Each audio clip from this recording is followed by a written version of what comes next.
আসসালামু আলাইকুম, কেমন আছেন সবাই? আমি আজকে আর একটা নতুন রেসিপি নিয়ে এসেছি কেকের। দেখুন কেকটা দেখতে কতটা সুন্দর লাগছে, আর এই কেকটা যে কোনো দিন কেক করেনি সেও করতে পারবে। একেবারে সহজ পদ্ধতিতে এই কেকটা করা হয়। চলুন তাহলে দেখে নেই এই কেকটা আমি কিভাবে করেছি। শুরুতেই আমি এখানে একটা বোল নিয়েছি, আর এই বোলের মধ্যে আমি দুটো ডিম ভেঙে দিয়েছি। অন্য কেকের ক্ষেত্রে যেমন কুসুমটাকে আলাদা করতে হয়, ডিমের সাদা অংশটা আলাদা, ফোম করলে ফোমটা ভালো হয়। এই কেকের ক্ষেত্রে কিন্তু একেবারে আলাদা আর খুব সহজ পদ্ধতিটা, আপনারা দেখতে থাকুন। এই যে প্রথমে দুটো ডিম ভেঙে দিয়ে ডিম আর সাদা অংশ একসঙ্গেই আমি এটাকে বিট করে নিয়েছি।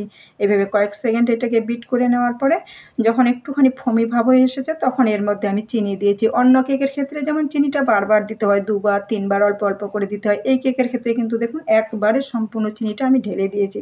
আর চিনিটা যে যার স্বাদ মতো দিবেন। আমি এখানে 1 কাপে 4 ভাগের 1 ভাগ চিনি নিয়েছি আর সেই সম্পূর্ণ চিনিটা দিয়েছি। আর এখন বিট করতে হবে, যতক্ষণ না চিনিটা গলে যাচ্ছে সম্পূর্ণ ভালোভাবে ততক্ষণ এটাকে বিট করে নিতে হবে।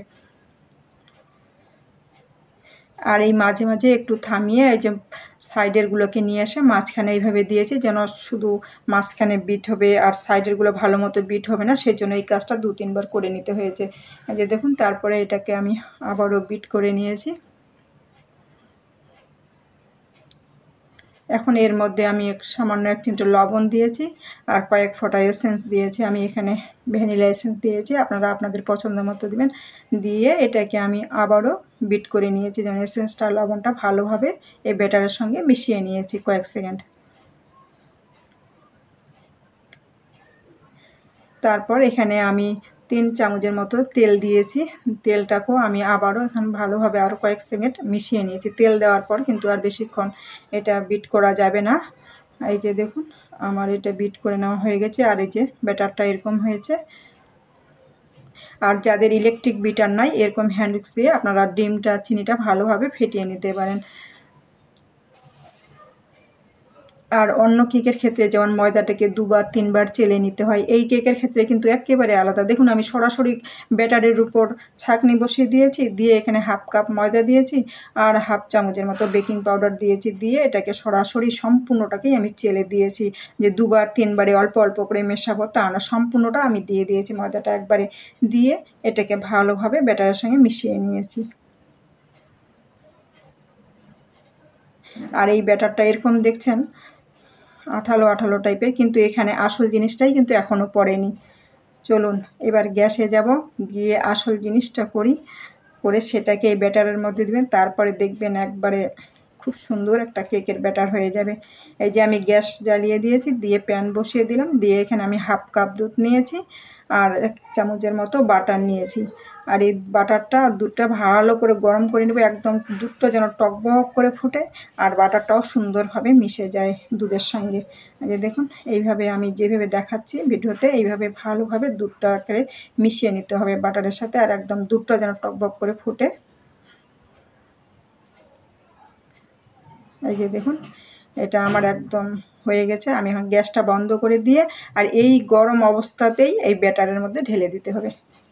এই যে দেখুন আমি ব্যাটারের মধ্যে গরম অবস্থায় ঢেলে দিলাম, দিয়ে এখন এই ব্যাটারটাকে ভালোভাবে মিশিয়ে নেব আবার।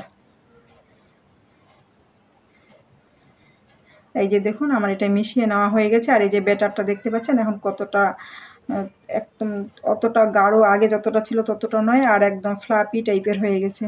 আর আমি আগের থেকেই একটা কেক টিন আগে তেল ব্রাশ করে বাটার পেপার বিছিয়ে দিয়েছি, আর এখন আমি এর মধ্যে ব্যাটারটা ঢেলে দিয়েছি। সম্পূর্ণ ব্যাটারটা ভালো করে দেওয়া হয়ে গেলে তারপরে এই টিনটাকে আমি একটুখানি ট্যাপ ট্যাপ করে নিয়েছি, যেন এয়ার বাবলসগুলো বেরিয়ে যায়। আর আগের থেকে কিন্তু এই যে দেখুন আমি আগের থেকে কিন্তু কড়াই গরম করিনি, একেবারে সরাসরি গ্যাস জ্বালিয়ে কড়াই বসিয়ে স্ট্যান্ড দিয়েছি, দিয়ে তারপরে আমি কেকের মৌলটা বসিয়ে দিয়েছি। দিয়ে আমি 2 মিনিট হাই হিটে রেখেছি, রেখে তারপর এটাকে আমি 40 মিনিট অপেক্ষা করেছি কেকটা হওয়ার জন্য। তারপর এই যে 40 মিনিট পর ফিরে এসেছি, দেখুন কেকটা হয়েছে কিনা একটা কাঠি ঢুকিয়ে আমি দেখিয়ে দিয়েছি। দেখুন কাঠিটা কত সুন্দর বেরিয়েছে, তার মানে কেকটা আমার হয়ে গেছে। আর কেকটাকে আমি নামিয়ে এনেছি। আর কেকের এরকম কালার আনতে চাইলে অবশ্যই সিলভারের ঢাকনা আপনারা ব্যবহার করবেন। সিলভারের ঢাকনা দিয়ে ঢেকে দেখবেন, দেখবেন খুব সুন্দর একটা কালার আসবে। আর এই গরম অবস্থাতেই আমি এটাকে একটু র্যাপিং পেপার দিয়ে সুন্দর করে র্যাপ করে রেখে দিয়েছি, যেন এটা ড্রাইনেস না হয়, যেন সফট থাকবে এইভাবে রাখলে। সেই জন্য আমি এটাকে র্যাপিং পেপার দিয়ে র্যাপ করে রেখেছি। আর আমার কাঁচিটা দেখে কেউ হাসবেন না, আমি ছোটো কাঁচিটা পাইনি, তাই মেশিনের কাঁচিটাই নিয়ে চলে এসেছি। আর এই যে দেখুন ঠান্ডা হওয়ার পর আমি এখন এটাকে খুলে নিচ্ছি র্যাপিং পেপারটা। আর কেকটা দেখুন কত সুন্দর, একদম সফট হয়েছে কেকটা। আর এটা যেহেতু র্যাপ করা ছিল তাই খুব সহজেই বেরিয়ে আসবে। বাটার পেপার দেওয়া আছে আবার। আর এই যে বাটার পেপারটা আমি এখন তুলে নিয়েছি সুন্দর করে।